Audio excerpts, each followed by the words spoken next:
So hi learners, I hope आप सब ठीक होंगे और ये हमारा बहुत ही ऑसम एंड ब्यूटीफुल सा प्लेटफॉर्म बायोलॉजी केक वॉक। तो आज का जो वीडियो है बेसिकली उसमें हम कुछ टॉप एमसीक्यूज देखने वाले हैं जिसके थ्रू क्या करेंगे, जेनेटिक्स का रिवीजन करने वाले हैं। लाइक दोनों चैप्टर का, principle of inheritance and variation और हमारा मॉलिक्यूलर बेसिस ऑफ इनहेरिटेंस। तो दोनों चैप्टर से मैंने 20-20 क्वेश्चन उठाए और बहुत ही ज़्यादा वेरिएशन के साथ में क्वेश्चन उठाए, जिससे क्या हमारे सारे जो टॉपिक्स हैं इन चैप्टर्स के वो क्लियर हो जाएं। ठीक है, तो मैंने बहुत ज़्यादा वेरिएशन के साथ में क्वेश्चन उठाया और जब मैं क्वेश्चन एक्सप्लेन करूंगा उसका पूरा का पूरा कंसेप्ट, उससे रिलेटेड चीज़ें आपको बताता चलूंगा। जिससे क्या होगा, जब ये 40 क्वेश्चन आप देख कर हटेंगे ना, आपको एक कॉन्फिडेंस आ जाएगा जेनेटिक्स के ऊपर।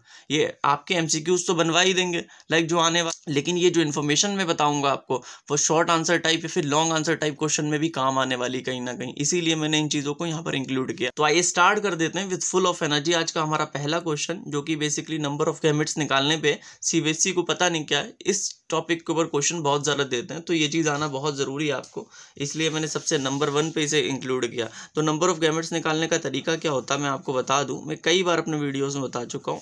Number of gametes is equals to 2 की पावर n। यहाँ पर हमारा n होता है, n हमारा जो होता है हेट्रोजाइगस पेयर, कि हेट्रोजाइगस पेयर कितने मिले आपको। लेट्स से अगर मैं आपको एग्जांपल दूं पहले इसका, एक capital T small T capital R, तो यहाँ पर हेट्रोजाइगस कितने हैं, n इक्वल्स टू 1, जबकि ये होमोजाइगस है। तो अगर हम यहाँ पर नंबर ऑफ गैमेट्स अगर इसके निकालते 2 की पावर n, तो बेसिकली 2 की पावर अगर 1 रख दें तो सिर्फ 2 आने वाले हैं। अब यहाँ पर ये चीज़ अगर हम अप्लाई करते हैं अपने क्वेश्चन में, capital B small B, capital C small C, heterozygous pair आप काउंट कर लो, 1 2 1 और ये तो यहाँ पर तो होमोजाइगस पेयर है, तो n की वैल्यू 2 हो गई। तो नंबर ऑफ गैमेट्स अगर आप निकालेंगे, यहाँ पर नंबर ऑफ गैमेट्स अगर आप निकालेंगे कितने बनेंगे, जाके नंबर ऑफ गैमेट्स हमारे बनेंगे 2 की पावर 2, तो बेसिकली 4। तो आंसर विल बी 4। तो यहाँ पर हमारे 4 गैमेट्स आएंगे, टोटल 4 प्रकार के गैमेट्स आएंगे।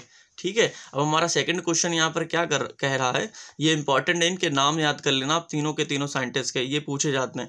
वो rediscovered the results of Mendel experiment. Basically Mendel ने अपना एक्सपेरिमेंट दिया था, ठीक है, और वो कुछ रीजंस की वजह से, लाइक उस टाइम पे कम्युनिकेशन अच्छी नहीं थी, मेंडल ने क्या किया, बायोलॉजी के साथ में मैथ ऐड कर दी, तो उस वक्त के जो जेनेटिक्स थे या फिर साइंटिस्ट थे उन्हें वो चीज़ें समझ में नहीं आई। ठीक है, तो मेंडल का कुछ जो काम था वो दबकर रह गया। फिर 1900 के टाइम पर, सर याद रखें, 1900 के टाइम पर 3 साइंटिस्ट आए, कार्ल कॉरेंस, एरिच वॉन टेशमार्क और हमारा ह्यूगो डी व्रीज। इन्होंने तीनों ने मिलकर क्या किया, मेंडल के काम की रीडिस्कवरी की। तो यहाँ पर डी व्रीज, टेशमार्क, मॉर्गन, तो एलिमिनेट कर दो इस ऑप्शन को, मॉर्गन तो होंगे ही नहीं, डी व्रीज, टेशमार्क और हमारे कॉरेंसी, ये हमारा option second will be correct. तो क्वेश्चन नंबर 3 हमारा है, how many gametes are produce in F1 generation of a trihybrid. तो ये भी हमारा नंबर ऑफ गैमेट्स निकालने पर है। वहाँ पर क्या डायरेक्ट क्वेश्चन था, यहाँ पर थोड़ा सा घुमा कर पूछ लिया। बेसिकली ट्राई हाइब्रिड क्रॉस की F1 जनरेशन के अंदर हमें कितने गैमेट्स मिलने वाले हैं, तो इसके लिए आपको क्रॉस ड्रॉ करना आना चाहिए। तो अकॉर्डिंग टू मेंडल हम क्या लेते हैं, ट्राई हाइब्रिड क्रॉस का मतलब 3 कैरेक्टर कंसीडर करेंगे, ए बी बी और हमारा सी सी। मेंडल क्या करते थे, प्योर डोमिनेंट लेते तो फिर इसी के प्योर रिसेसिव लेते थे, ए बी बी, ये हमारा सी सी। जब F1 जनरेशन करते हैं तो क्या आता है हमारा, capital A small A, capital B small B, capital C small C, ये हमारा F1 में आता है। तो आप देख लें 1 2 3, n इक्वल्स टू 3 आया यहाँ पर या फिर 3 आया। नंबर ऑफ हेट्रोजाइगस पेयर कितने, 1 2 3, तो 2 की power, sorry n equals to 1 लिख दिया। ठीक है, तो n इक्वल्स टू 3, तो यहाँ पर नंबर ऑफ गैमेट्स कितने हैं, 2 की पावर n होता है हमारा नंबर ऑफ गैमेट्स, तो 2 की पावर 3 विच इज 8। तो यहाँ पर हमारा आंसर क्या हो जाएगा, 8 हो जाएगा। तो इस प्रकार से घुमाकर भी आपसे क्वेश्चन पूछ सकते हैं। तो आपको क्रॉस ड्रॉ करना आना चाहिए, उसका रिजल्ट पता होना चाहिए। लाइक ट्राई हाइब्रिड के जब हम 2 प्योर पेरेंट लेंगे, ठीक है, 3 करेक्टर के साथ में, जो F1 जनरेशन में क्या आएगा, इस प्रकार से हमारा आएगा ट्राई हाइब्रिड। ठीक है, F1 जनरेशन में ऐसे आएगा कि यहाँ पर 3 हमें हेट्रोजाइगस पेयर दिखेंगे, 2 की पावर 3 करेंगे, 8 हमारा आंसर हो जाएगा। ठीक है, अब क्वेश्चन नंबर 4 यहाँ पर क्या है, which law can be proved only by dihybrid cross. तो बेसिकली बात कर रहे हैं डाई हाइब्रिड क्रॉस की, तो यहाँ पर हमारा इंडिपेंडेंट असॉर्टमेंट जो होगा वो आंसर हो जाएगा। अगर बात करते हैं मोनो हाइब्रिड क्रॉस के, कौन से हमारे जो लॉज हैं वो प्रूफ किए जा सकते हैं, which is our law of segregation, ठीक है, law of dominance, law of purity of gametes भी इसका दूसरा नाम होता है, याद रखें, क्वेश्चन में पूछ सकते हैं किसका, लॉ ऑफ सेग्रीगेशन का। एक चीज और मैं इंपॉर्टेंट बता दे, लॉ ऑफ सेग्रीगेशन क्या होता है, वो यूनिवर्सल होता है इन नेचर में, क्योंकि लॉ ऑफ सेग्रीगेशन का कोई भी एक्सेप्शन नहीं होता, कोई भी डेविएशन नहीं होता। जैसे आप लॉ ऑफ डोमिनेंस का देखेंगे, इनकम्प्लीट डोमिनेंस, को डोमिनेंस, इस प्रकार से इसके क्या होते हैं, हमारे एक्सेप्शन होते हैं, इंडिपेंडेंट असॉर्टमेंट का लिंकेज होता है। ठीक है, तो यहाँ पर हमारा जो डाई हाइब्रिड क्रॉस से प्रूव किया जा सकता है वो सिर्फ और सिर्फ हमारा कौन सा, इंडिपेंडेंट असॉर्टमेंट। तो ऊपर वाले जो है उनके लिए हमें मोनो हाइब्रिड क्रॉस की जरूरत पड़ती है। तो क्वेश्चन नंबर 5 हमारा है, how many characters of pea pod were chosen bye Mendel. ये बिल्कुल आपको भ्रमित करने के लिए क्वेश्चन है। तो how many characters of pea pod की बात कर रहे हैं, ये नहीं कह रहे टोटल कैरेक्टर्स मेंडल ने कितने लिए थे। टोटल कैरेक्टर 7 लिए थे और उसके जो ट्रेट थे वो 14 लिए थे। पी पॉड के तो 2 ही लिए थे, एक तो पॉड शेप था, एक पॉड कलर। तो पॉड कलर के सिर्फ और सिर्फ 2 कैरेक्टर लिए थे, ओवरऑल कैरेक्टर 7 लिए थे। अब क्वेश्चन नंबर 6 हमारा क्या कह रहा है, Mendel's law of segregation is based on separation of alleles during. तो बेसिकली बात कर रहे हैं कि अगर हमारे 2 अलील्स इस प्रकार से प्रेजेंट हैं, कैपिटल टी स्मॉल टी, तो ये कब अलग होते हैं, ठीक है। तो ये अलग कब होते हैं, जब हमें गैमेट बनाना होता है। एक प्रकार का हमें कैपिटल टी गैमेट मिल जाता है, दूसरा हमारा स्मॉल टी गैमेट मिल जाता है। तो इसी चीज़ के ऊपर हमारा क्या है, लॉ ऑफ सेग्रीगेशन बेस्ड है। लॉ ऑफ सेग्रीगेशन बताता है जब गैमेट फॉर्मेशन होता है तो हमारे 2 अलील्स जो पेयर में होते हैं वो एक इधर चला जाता है, एक इधर चला जाता है, मतलब एक गैमेट को एक ही मिलता है। तो बेसिकली यहाँ पर गैमेट फॉर्मेशन आंसर आ जाएगा। Mendel's law of segregation is based on separation of alleles during gamete formation में ही हमारे अगर 2 अलील हैं वो इस प्रकार से अलग होते हैं, एक गैमेट को एक ही मिलता है। Which technique is used by Mendel for hybridisation. Basically Mendel ने क्या किया था, अपना हाइब्रिडाइजेशन जो एक्सपेरिमेंट किया था उसमें कंट्रोल क्रॉस कराया था। आप देखें इस प्रकार से, एक पेरेंट यहाँ पर लिया प्योर, एक पेरेंट यहाँ पर प्योर लिया। बेसिकली क्या लिए थे, पी के प्लांट लिए थे ना। अगर एक पी प्लांट ये, एक पी प्लांट ये, इसके बीच में क्या है, हमें क्रॉस ही तो कराना पड़ेगा। इसे सेल्फिंग तो ले कहेंगे जब 2 पी प्लांट हमारे इन्वॉल्व हैं। तो कहीं ना कहीं कंट्रोल क्रॉस किया था, ठीक है। तो कंट्रोल क्रॉस में उन्होंने क्या किया था, एक तो इमैस्कुलेशन किया था, एंथर रिमूव करते थे, और दूसरा हमारा बैगिंग, जो हमारी स्टिग्मा होती है उसे ऐसे पेपर से कवर कर दिया जाता है। तो हमारा यहाँ पर आंसर क्या हो जाएगा, डी हो जाएगा, 1 और 2 बोथ। तो याद रखना आप, इमैस्कुलेशन एंड बैगिंग दोनों चीजें की थी अपनी हाइब्रिडाइजेशन टेक्निक के अंदर मेंडल द्वारा, मतलब मेंडल ने की थी। तो क्वेश्चन नंबर 8 यहाँ पर क्या कह रहा है, genetic constitution of an individual is represented by. तो बेसिकली बात कर रहे हैं जेनेटिक कॉन्स्टिट्यूशन की। तो यहाँ पर क्या हमारा जीनोटाइप मार्क कर देना। अगर फिजिकल अपीयरेंस या फिर जो एक्सटर्नल अपीयरेंस होता है जिसे हम आंख से देख सकते हैं, लाइक प्लांट हाइट जो होती है, टॉल है, डॉफ है, वो चीज़ तो हम आंख से देख सकते हैं, ठीक है। तो उसे हम क्या कहेंगे, फिनोटाइप कहेंगे। लेकिन genotype like capital T small T, वो तो प्लांट के अंदर है ना, उसके जीन्स में, वो चीज़ हम आंख से नहीं देख सकते। तो दैट इज जीनोटाइप। तो क्वेश्चन नंबर 9 यहाँ पर क्या कह रहा है, according to Mendelism which character is showing dominance. कह रहा है कि मेंडल के अकॉर्डिंग कौन सा यहाँ पर डोमिनेटिंग कैरेक्टर है, ठीक है। तो यहाँ पर हमें 4 ऑप्शन दे रखे हैं, हमें डोमिनेंट ट्रेट निकालना है। तो terminal position of flower, flower की पोजीशन क्या दे रखी है, एक्सियल एंड टर्मिनल। जो टर्मिनल वाला हमारा होता है वो रिसेसिव होता है। ग्रीन कलर इन सीड, ठीक है। ग्रीन कलर इन सीड की अगर हम बात कर रहे हैं तो मेंडल ने जो लिया था येलो एंड ग्रीन लिया था। क्या लिया था, येलो ग्रीन। तो ग्रीन हमारा रिसेसिव होता है, ना कि डोमिनेंट। लाइक हमको क्या लगता है, जब हम पी देखते हैं, जो मटर की फली होती है उसे निकालते हैं, उसमें सारे के सारे हमें ग्रीन दिखाई देते हैं। तो हम कंफ्यूज हो सकते हैं ना इस चीज़ से कि हमारा जो मेंडल ने कलर लिया होगा डोमिनेटिंग, वो ग्रीन सीड रहा होगा, ना कि येलो। नहीं, जो चीज़ मेंडल ने देखी वो चीज़ हमें समझना, येलो ग्रीन, ग्रीन येलो नहीं, येलो ग्रीन। येलो वाला हमारा डोमिनेटिंग रहेगा जबकि रिसेसिव रहेगा हमारा ग्रीन वाला। तो रिंकल्ड सीड, तो बेसिकली रिंकल सीड भी हमारा क्या रहता है, यहाँ पर डोमिनेंस नहीं रहता, ये भी हमारा रिसेसिव ही रहता है। ग्रीन पॉड कलर, तो यहाँ पर आंसर विल बी 4, क्योंकि हमारा जो मेंडल ने पॉड कलर लिया था वो ग्रीन था, येलो। डोमिनेंट हमारा कौन सा था, ग्रीन पॉड था, जबकि रिसेसिव हमारा कौन सा था, येलो कलर था, ठीक है। तो ये हमारा 9th क्वेश्चन हो गया। अब हमारा क्वेश्चन नंबर 10 है, ये बहुत इंपॉर्टेंट है, बिल्कुल घोल कर पी जाओ कि जब एग्जाम्पल बेस्ड क्वेश्चन आते हैं वही बोर्ड्स में सबसे ज्यादा पूछे जाते हैं। लाइक फैक्चुअल क्वेश्चन पूछते हैं आपसे कि ये चीज दे रखी तो यहाँ पर ये क्या होने वाला है, समझ रहे हैं आपके, मतलब बहुत ज्यादा चीजें घुमाते नहीं है बोर्ड्स के अंदर। तो इन ब्रावलिस एंड एंथीराइनम प्लांट, तो बेसिकली जहां पर भी आपको इस प्रकार के एग्जाम्पल दिखे, समझ रहे हैं आप, तो आपका मतलब सीधा का सीधा ध्यान जाना चाहिए इनकम्प्लीट डोमिनेंस की तरफ। इनकम्प्लीट डोमिनेंस के आप एग्जांपल याद कर लो, मिराबलिस जलापा 4 o'clock प्लांट होता है। एंटीराइनम मेजस हमारा स्नैप ड्रैगन या फिर डॉग फ्लावर होता है, ठीक है। Plant appearance of the pink hybrid are, ये हमें कह रहे हैं कि हमें क्या मिला है, पिंक कलर का प्लांट मिला है। Between cross of red and white, हमने रेड एंड व्हाइट के बीच में क्रॉस करा है, हमें क्या मिला, पिंक कलर का हमें एक F1 जनरेशन में प्रोजनी मिली है। तो फ्लावर्स पेरेंट इंडिकेट, तो बेसिकली यहाँ पर ये क्रॉस हमें क्या चीज़ इंडिकेट करने की कोशिश कर रहा है, तो दैट इज इनकम्प्लीट डोमिनेंस। क्योंकि ये जब आपको एग्जांपल दिखे तो आप सीधे के सीधे, मतलब ये चीज़ हो ही नहीं सकती कहीं कि मतलब इनकम्प्लीट डोमिनेंस आना ही है। तो क्वेश्चन नंबर 11 कह रहा है in case of incomplete dominance F2 generation है। तो बेसिकली जो हमारा F2 जनरेशन रहता है इनकम्प्लीट डोमिनेंस और को डोमिनेंस दोनों के केस में जो जीनोटाइपिक रेशियो होता है वो फिनोटाइपिक रेशियो के इक्वल ही आता है। आप ये चीज़ ड्रॉ करके भी देख लें, लाइक क्रॉस भी अगर ड्रॉ करके देखेंगे कि फिनोटाइपिक रेशियो और जीनोटाइपिक रेशियो हमारे इक्वल ही आने वाले हैं, समझ रहे हैं आप। तो ये क्वेश्चन नंबर 11 था हमारा। अब क्वेश्चन नंबर 12 में आपको बताऊं which of the following is exception to Mendel's law. तो बात कर रहे हैं मेंडल की लॉ के कौन से एक्सेप्शन है या फिर डेविएशन ऑफ मेंडलिज्म की बात कर रहे हैं यहाँ पर। लिंकेज, इनकम्प्लीट डोमिनेंस, को डोमिनेंस, तो ऑल ऑफ दिस सारे के सारे। लिंकेज जो होता है हमारा इंडिपेंडेंट असॉर्टमेंट का, ठीक है, independent assortment deviation if exception होता है, इनकम्प्लीट डोमिनेंस एंड को डोमिनेंस दोनों के दोनों लॉ ऑफ डोमिनेंस के हमारे एक्सेप्शन होते हैं। सो क्वेश्चन नंबर 13 की अगर हम बात करें, ABO blood group is an example of, तो बेसिकली बात कर रहे हैं एबीओ ब्लड ग्रुप के अंदर कितने एग्जांपल आते हैं। तो एक चीज याद रखें, स्ट्रिक्ट से याद रखें, हमेशा आपको याद रहेगा, IA is equal to IB greater than small I. ठीक है, तो आप देखें IA एंड IB जब साथ में प्रेजेंट होते हैं, दोनों के दोनों एक्सप्रेस करते हैं, क्या दिखाता है, कोडोमिनेंस। तो हमारा एबीओ ब्लड ग्रुप एक तो कोडोमिनेंस का एग्जांपल हो गया, ठीक है, और कैपिटल IA हमारा क्या होता है, स्मॉल आई के ऊपर डोमिनेंट होता है, एंड IB भी हमारा स्मॉल आई के ऊपर डोमिनेंट होता है। तो दोनों के दोनों क्या हो गए हमारे, ये डोमिनेटिंग हो गए। तो यहाँ पर लॉ ऑफ डोमिनेंस भी लग रहा है, 1 2 3, तो 3 अलील है यहाँ पर, तो यहाँ पर मल्टीपल अलीलिज्म भी दिख रहा है। तो इसका मतलब क्या, यहाँ पर एक तो कोडोमिनेंस है, इनकम्प्लीट डोमिनेंस है, हमारा लॉ ऑफ डोमिनेंस वो भी लग रहा है। तो यहाँ पर आंसर क्या हो गया, डी हो जाएगा। A gene that shows its effect in more than one character, तो बेसिकली बात कर रहे हैं एक हमारा जीन बहुत सारे जब करेक्टर या फिर ट्रेट्स को कंट्रोल करता हो, तो वहां पर क्या ये प्लियोट्रॉपी का एग्जांपल है, समझ रहे हैं, प्लियोट्रॉपी का केस है। तो बेसिकली ऐसा जीन क्या रहता होगा, प्लियोट्रॉपिक जीन रहता होगा। तो प्लियोट्रॉपी का आप जो है एग्जांपल भी याद रखें, फिनाइल कीटोनूरिया जो दे रखा है एनसीईआरटी के अंदर इज मोस्ट इंपॉर्टेंट, बहुत ज़्यादा इंपॉर्टेंट है। फिनाइल कीटोनूरिया हमारा किसका, प्लियोट्रॉपी का हमारा क्या रहेगा, एग्जांपल रहेगा। अब क्वेश्चन नंबर 15 की बात करें, blood grouping in human is controlled by, तो क्या रहता है यहाँ पर, एक जीन आई रहती है ब्लड एबीओ ब्लड ग्रुप की। जब हम बात करते हैं, ये चीज़ें बिल्कुल याद कर लो आप, ये आ सकती हैं, जीन आई जिसके 3 एलील्स होते हैं, एक तो IA होता है, IB होता है, फिर स्मॉल आई होता है, समझ रहे हैं आप। और टोटल फिनोटाइप कितने, 4 देते हैं, जीनोटाइप ये देते हैं 6, मैं आपको कई बार बता चुका हूँ।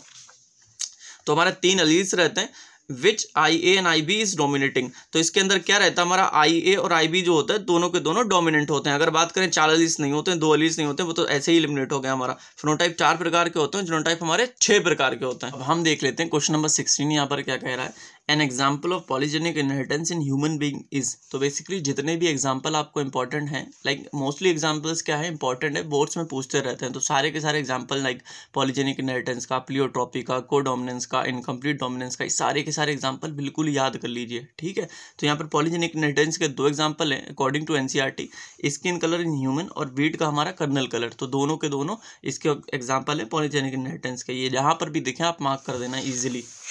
ठीक है, पॉलीजेनिक इनहेरिटेंस क्या होता है, एक चीज़ और याद रखें, पॉलीजेनिक इनहेरिटेंस के बारे में एक चीज़ याद रखें कि पॉलीजेनिक इनहेरिटेंस जो होता है वो हमारा क्वांटिटेटिव ट्रेट होता है, ना कि क्वालिटेटिव। क्वांटिटेटिव ट्रेट का मतलब क्या होता है, जहाँ पर number of dominant allele matter करते हैं। ठीक है, तो बोथ 1 and 2, वीट का कर्नल कलर और हमारा ह्यूमन बीइंग का जो स्किन कलर होता है, दोनों के दोनों क्या होते हैं, पॉलीजेनिक इनहेरिटेंस फॉलो करते हैं।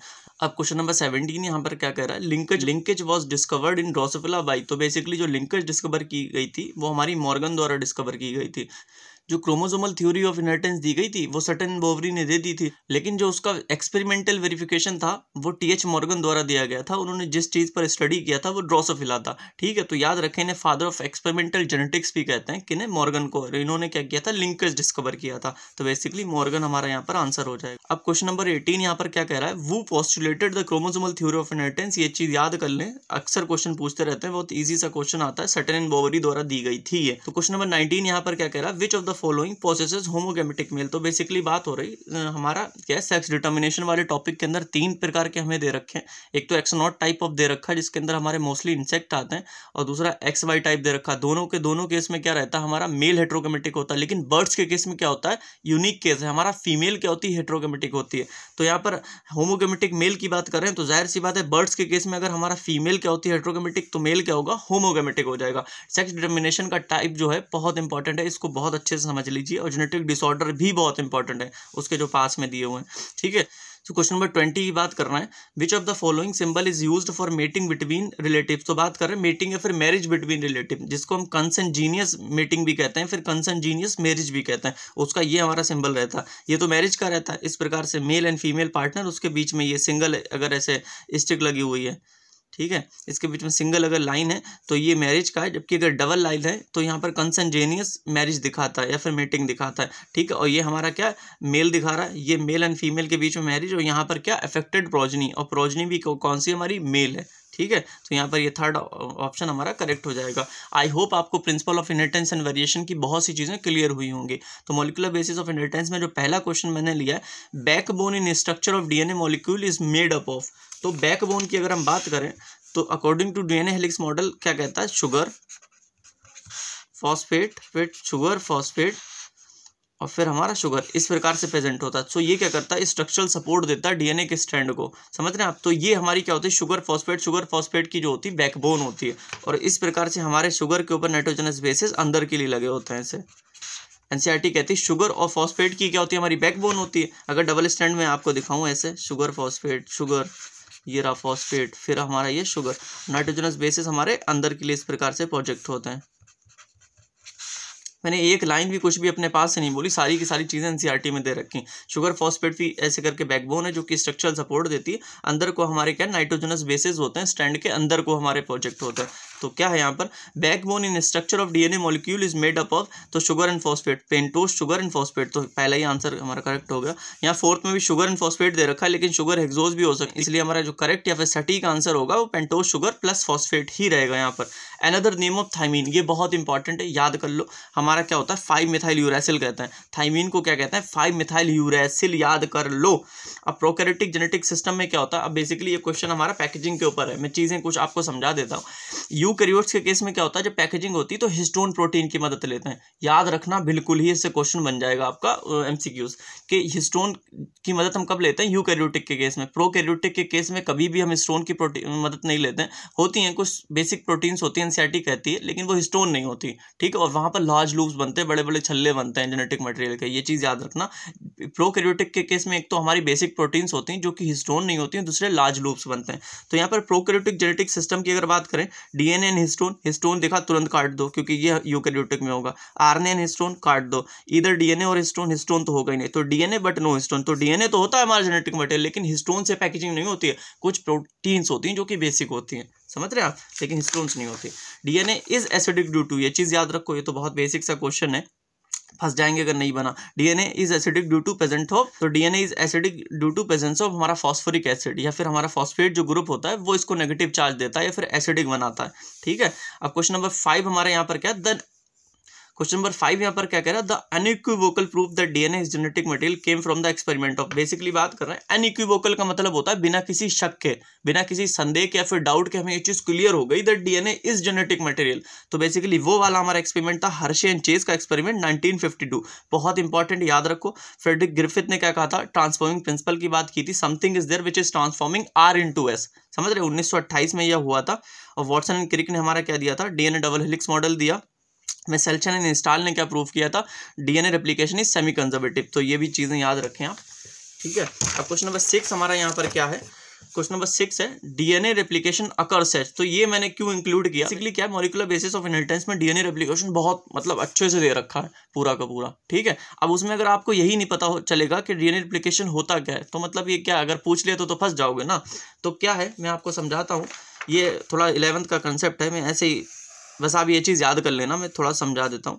होता क्या है, बेसिकली ये हमारा G1 होता है, S होता है, और ये G2 फेज होता है, ये M फेज होता है। तो क्या होता है, ये हमारा प्रिपरेटरी फेज होता है, ठीक है, यहाँ से लेके यहाँ तक, जिसको हम इंटरफेज कहते हैं, जिन्होंने 11th अच्छे से पढ़ी होगी उन्हें याद होगी। और ये हमारा M फेज डिवीजन फेज होता है बेसिकली। तो यहाँ पर क्या करती है, सेल प्रिपेयर करती है, फिर M फेज में डिवाइड कर लेती है।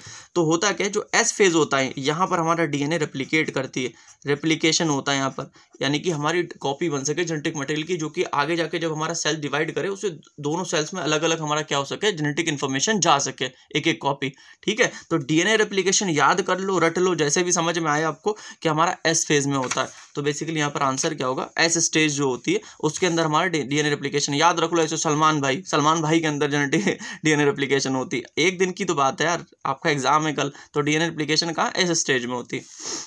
7वां क्या होता है, method of DNA replication in which 2 strands of DNA separates and synthesise new strand. तो बेसिकली यहाँ पर बात कर रहे हैं हम semi conservative nature of DNA replication. तो ये क्या कहता है यहाँ पर, अगर लेट से इस प्रकार से हमारा डबल स्ट्रैंडेड डीएनए है प्रेजेंट है, तो ये क्या करेगा, इस प्रकार से पहले खुलेगा और इसके कॉम्प्लीमेंट्री एक स्ट्रैंड बन जाएगा, इसके कॉम्प्लीमेंट्री एक स्ट्रैंड बन जाएगा। तो आप ये देखें, ये हमारा क्या ओल्ड या फिर पेरेंटल स्ट्रैंड रहा है, और ये रेड से जो मैंने बनाया है यहाँ पर, ये न्यू है।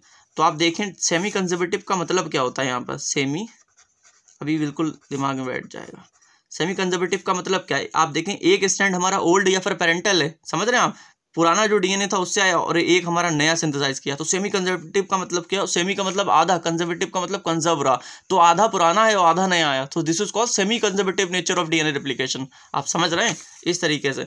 तो ये था हमारा, यहाँ पर हमारा क्वेश्चन नंबर 8 है the direction of DNA replication. तो बेसिकली डीएनए रेप्लिकेशन की जो डायरेक्शन होती है वो हमेशा 5 प्राइम से 3 प्राइम, बेसिकली क्या होता है 5 प्राइम से 3 प्राइम, 3 प्राइम पर हमारे नए नए न्यूक्लियोटाइड जुड़ते चले जाते हैं और हमारा डीएनए रेप्लिकेट करता चला जाता है या फिर पॉलीमराइज करता चला जाता है। याद कर लें ओकाज़ाकी फ्रैगमेंट, इसके बारे में एक चीज़ याद कर लें कि हमेशा हमारा लैगिंग स्ट्रैंड पर मिलता है, लीडिंग स्ट्रैंड पर। जो लैगिंग स्ट्रैंड होता है उसको डिसकंटिन्यूअस स्ट्रैंड भी हम कहते हैं। इन चीज़ों को ज़्यादा डिटेल में अगर समझाऊंगा तो वीडियो बहुत लंबा हो जाएगा, क्योंकि एंड मोमेंट है अब यहाँ पर, आपका एग्जाम बहुत ही नियर है। तो क्वेश्चन नंबर 10 जो है the DNA dependent DNA polymerase catalyse polymerisation in. तो basically DNA dependent DNA polymerase कब काम करता है, डीएनए रेप्लिकेशन के लिए। और डीएनए रेप्लिकेशन क्या होती है 5 प्राइम से 3 प्राइम डायरेक्शन काम में होती है, ठीक है। तो हमारा ये डीएनए डिपेंडेंट डीएनए पॉलीमरेज भी 5 प्राइम से 3 प्राइम डायरेक्शन में। जब डीएनए रेप्लिकेशन 5 प्राइम से 3 प्राइम हो रही तो उसका एंजाइम भी तो 5 प्राइम से 3 प्राइम में ही काम करेगा। डायरेक्शन नंबर 11 में बात हो रही इन 3 dimensional view the molecule of tRNA. तो बेसिकली याद रखें एनसीईआरटी कहती है टीआरएनए जो होता है उसका एल शेप होता है, ठीक है। 3 डायमेंशनल अगर हम 3D व्यू देखते हैं तो हमारा टीआरएनए हमेशा एल शेप्ड दिखाई देता है। The enzyme responsible for transcription. तो ट्रांसक्रिप्शन के एंजाइम की बात हो रही है, हमारा आरएनए पॉलीमरेज ही हमारा क्या होगा, ट्रांसक्रिप्शन करवाएगा। अब क्वेश्चन नंबर 13 है DNA act as a template for the synthesis of. कह रहे हैं कि डीएनए हमारा एज ए टेम्पलेट काम करता है किसके लिए, तो बेसिकली जब डीएनए रेप्लिकेशन होती है तो डीएनए इस प्रकार से खुलता है, ठीक है। तो दोनों स्टैंड क्या होते हैं, अगर नए स्टैंड के लिए ये वाला स्टैंड जो होता है अपने कॉम्प्लीमेंट्री स्टैंड बनाता है, ठीक है, ये एज ए टेम्पलेट काम करता है। ये वाला दूसरा जो स्टैंड होता है हमारा अपने कॉम्प्लीमेंट्री स्टैंड बनवाता है, ये भी एज ए टेम्पलेट काम करता है। तो बेसिकली जब डीएनए रेप्लिकेशन होती है डीएनए ही हमारा क्या होता है, एज ए टेम्पलेट काम करता है। अब बात करते हैं आरएनए। जब हम आरएनए की सिंथेसिस करते हैं, बेसिकली जब ट्रांसक्रिप्शन होती है क्या होती है, हमारा ऐसे इस प्रकार से डीएनए खुलता है। जो एक स्टैंड होता है वो क्या करता है, हमारा डीएनए का जो एक स्टैंड होता है वो अपना कॉम्प्लीमेंट्री क्या करवाता है, आरएनए बनवा देता है। तो यहाँ पर भी हमारा डीएनए ही एज ए टेम्पलेट काम कर रहा है। तो both 1 and 2 which is soluble RNA. तो ये चीज भी याद कर लो, तो ये चीज याद कर लो, जो हमारा सॉल्युबल आरएनए होता है वो टीआरएनए होता है। एल शेप का जो आरएनए होता है वो भी हमारा टीआरएनए होता है, और इसको टीआरएनए को हम एडाप्टर मॉलिक्यूल भी कहते हैं। अब क्वेश्चन नंबर 15 हमारा क्या कह रहा है, मेन एंजाइम ऑफ ट्रांसक्रिप्शन। तो बेसिकली बात कर रहे हैं ट्रांसक्रिप्शन की। तो यहाँ पर क्या DNA dependent RNA polymerase. DNA dependent का मतलब क्या है, जब हम यहाँ पर लिखते हैं डीएनए डिपेंडेंट, कहीं ना कहीं डीएनए के ऊपर डिपेंड करता है, क्योंकि डीएनए हमारा act as a template. DNA ही कि लाइक एक हमारा डीएनए का स्टैंड है, उसके आधार पर ही हमारा आरएनए बनता है, उसके कॉम्प्लीमेंट्री। तो यहाँ पर कहीं ना कहीं डीएनए एज ए टेम्पलेट काम करता है, इसलिए डीएनए डिपेंडेंट लिखते हैं, और हमारा आरएनए पॉलीमरेज एंजाइम होता है। तो क्वेश्चन नंबर 16 क्या कह रहा है, which codon give signal for the start of polypeptide chain synthesis. Basically बात कर रहे हैं ट्रांसलेशन की यहाँ पर, कि हमारा जो ट्रांसलेशन है या फिर पॉलीपेप्टाइड चेन सिंथेसिस है उसको इनिशिएट कौन कराता है। तो जाहिर सी बात है इनिशिएटर कोडॉन हमारा क्या होता है, एयूजी। याद कर लो, रट लो, घोल कर पी लो। ये मैं आपको बता देता हूँ, यहाँ पर 2 चीज़ें ये आपसे कहीं ना कहीं आपको पूरे पेपर में काम आएंगी। एयूजी जो होता है हमारा स्टार्ट कोडॉन होता है, फिर इसको इनिशिएटर कोडॉन कहते हैं। और उगा, उग, उआ, ठीक है। तो आप इन तीनों को याद रखो एज ए टर्मिनेटर कोडॉन। ये क्या कराते हैं, हमारे ट्रांसलेशन को टर्मिनेट कराते हैं। तो इनिशिएटर कोडॉन एयूजी, उगा, उग, उआ, समझ रहे हैं आप। तो ये तीनों के तीनों हमारे क्या होते हैं, टर्मिनेटर कोडॉन होते हैं। क्वेश्चन नंबर 17 अगर हम देखें, who explained operon model for the first time. तो जैकब एंड मोनोड। तो बेसिकली जैकब ये हो गए, मोनोड तो अलग अलग दे रखा है यहाँ पर। क्वेश्चन नंबर ऑप्शन सी में दे रखा है Francis Jacob and Jacques Monod. तो जैकब एंड मोनोड जिन्होंने हमें लैक ओपेरॉन का मॉडल दिया था या फिर ओपेरॉन मॉडल दिया था। क्वेश्चन नंबर 18 हमारा कह रहा है, regulation of lac operon by repressor is referred to as. तो रिप्रेसर का मतलब होता है बेसिकली जब हम नेगेटिव कंट्रोल की बात कर रहे हैं, किसी प्रोसेस को दबाने की बात कर रहे हैं। क्वेश्चन नंबर 19 यहाँ पर है, DNA finger printing was invented by. तो याद कर लो, ये भी एनसीईआरटी का है। एलेक्स जेफरी ने हमारे क्या दी, डीएनए फिंगर प्रिंटिंग दी थी। तो क्वेश्चन नंबर 20 अब क्या है, semi conservative replication of DNA was first demonstrated on. तो ये चीज कई बार पूछ चुके हैं कि semi conservative replication of DNA. तो मिशेल्सन एंड स्टाल ने अपना एक्सपेरिमेंट दिया था, जो किस पर कंडक्ट किया था। सबसे पहला ऑर्गेनिज्म जो यूज हुआ था to prove that DNA replication is semi conservative, वो ई कोलाई था। Thank you guys.